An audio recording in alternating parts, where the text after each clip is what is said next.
Լոլիկ սառեցնելու իմ տարբերակը, որը շատ հարմար է օգտագործել ձմռանը։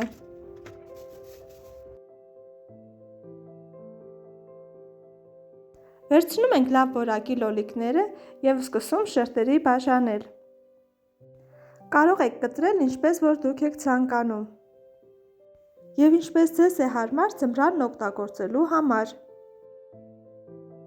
Որից հետո սկուտեղի վրա յուղաթուղթ ենք փռում և հատիկ-հատիկ շարում մեր շերտատած լոլիկները։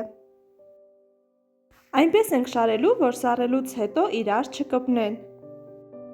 Այնուհետև ծածկում ենք պոլիէթիլենային տոպրակով և դնում սառցախցիկ մինչ լավ սառելը։ Որից հետո հանում ենք սառցախցիկից, ստացվում է այսպես հատիկ-հատիկ սառած լոլիկներ, որը հարմար է օգտագործել ձմռանը։